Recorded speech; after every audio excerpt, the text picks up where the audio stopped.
Hello and welcome to another Royal Reviewer channel episode, and in today's episode we are going to be doing another article review and critique courtesy of the Daily Mail Online, published in the female section. The article is written by Katie French and uploaded on the 24th of March 2018. Now let's start with the headline, which grabbed my attention. So let's see what it says. The headline reads, "She is bigging him up and making him look like a star.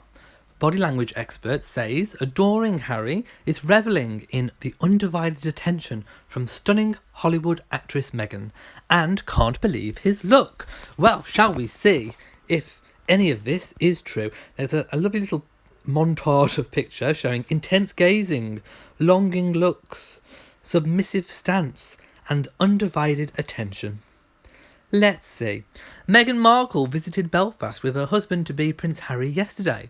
Photographs show the Suits actress struggling to keep her gaze from the prince. Body language expert says Harry can't believe his look, while Meghan's besotted. Prince Harry can't believe his look with his Hollywood bride-to-be, according to a body language expert. Well, let's see who the expert is. Dr. Judy James. Oh, she is the lady that does lots of the psychoanalysis on UK Big Brother and UK Celebrity Big Brother. So I know this lady and I do kind of, trust a little bit what she says. She does seem very good in the programmes that I've seen her in reading body language. So let's see. Dr. Judy James says the flame-haired royal's non-verbal signals on a visit to Belfast in Northern Ireland yesterday showed he was finding Meghan Markle distracting, but was clearly enjoying the attention. The behavioural expert said the trip showed a change in the power dynamic between the couple, with the usually camera-confident Miss Markle looking to her beau instead to make the leading move. In earlier visits, Dr. James said Miss Markle appeared more at home with the cameras and would subtly choreograph their visits. And there we see one of the longing looks. And another gaze. Yesterday, however, it was the Prince initiating conversations with the public and officials, as Meghan often found herself gazing up at him and taking a back seat. In a series of photographs taken over the course of their day-long tour of the Irish city, the Suits star appears to struggle to keep her eyes from the Prince in what has been described as intense eye-gazing. Analysing Prince Harry's response, Dr. James said he looked as though he was struggling to concentrate, but was also very much enjoying it, with his cheeks rounded into a smile. She said his body language showed he couldn't believe his look. I'm not quite sure how you can get that from body language, but let's go with it. She is, after all, an expert. But let's not forget that a photograph can sometimes say 1,000 words, but it is only a snapshot in time and can sometimes be taken out of the context of the moment. So let's just bear that in mind for a moment. Dr. James said this is a new stance for Miss Markle. This is something we haven't seen her do before.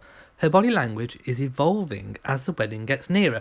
Well, that is something that I've said over many, many videos and many of my live chats that I thought would happen. I thought that she would still be learning the role and still evolving and growing into the role.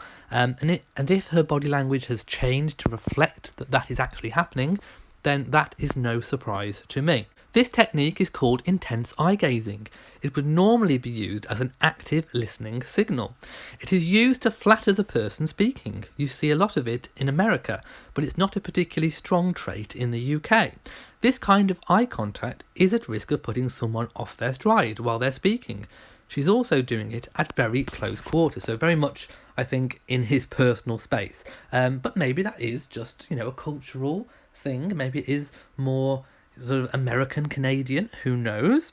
I'm a Brit, and we don't necessarily do a lot of intense eye gazing, so let's see. She said in the UK this amount of eye contact and head closeness would normally only be used in the lead up to a kiss, so it would be very difficult for Harry to continue speaking. It would be massively distracting, though in a good way, as she is clearly flirting with him. He is clearly enjoying it. She looked stunning. He is just trying to go about his normal role and duties, and it is almost making him laugh. Well, we saw an instance of this during the Commonwealth Day service at Westminster Abbey, where Harry and Meghan appear to kind of set each other off, laughing and grinning. So maybe, this kind of ties in with that whole notion as well. To be honest, it almost looks as though he can't quite believe his luck and managed to pull her in the first place, and is now getting this level of intense eye contact and attention from her. When you look at him compared to her, he is just wearing a jacket and a jumper. It is not the most glamorous look, although I will say that personally I think his fashion has evolved since meeting Meghan. But here there is this leading Hollywood actress who is stunning and gazing up at him. You can see his cheeks rounding slightly and he's probably blushing. I think we can probably see if he was blushing or not. You either are blushing or not. Dr. James added, this trait in America is very commonly used by high-status presidential couples out in public. It was first adopted by Nancy Reagan. When asked if it was natural or conscious by Meghan, James said, I don't think it is natural. It is a new phrase of body language she's moving into. Interesting.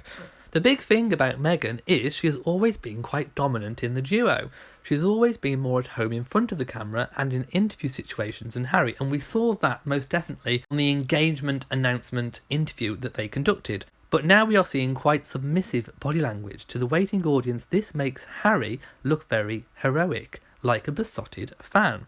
It may be that as the wedding is getting closer, she's bigging him up and making him look like the star. They have been touring Britain ahead of their May wedding in keeping with royal visits to Northern Ireland. The itinerary was not disclosed for security reasons. Now I think that the rest of the article is just talking about their visit, which I have covered on my website. It does continue with some analysis of body language, so let's carry on.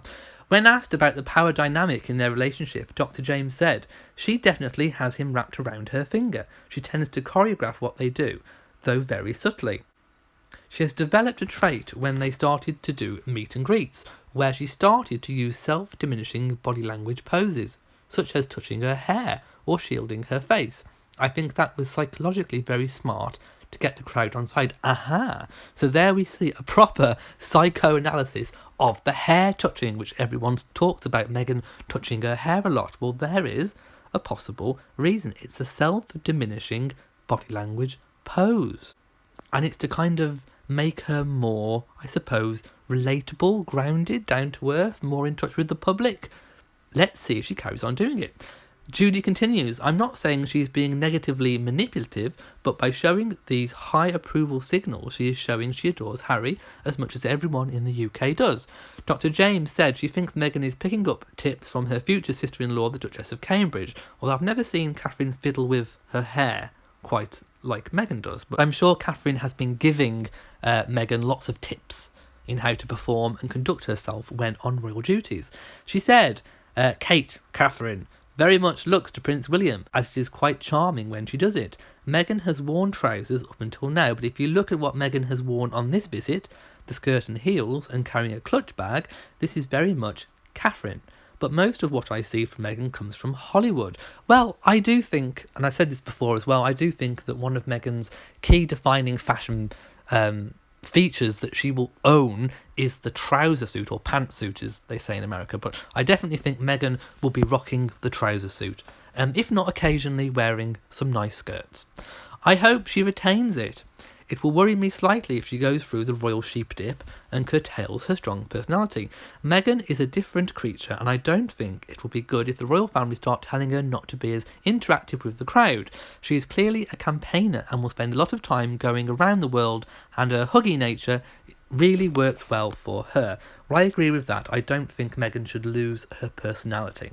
Okay, so some very interesting information from Judy James, some of which I agree with. In fact, actually, most of it I agree with, because it's what I've been saying myself from, my untrained eye, just looking at how Meghan conducts herself with Harry and thinking about how she will conduct her own royal duties. A lot of it is no surprise to me. So let me know what you think about what Judy James has said. If you've enjoyed this video, then please give it a big old thumbs up.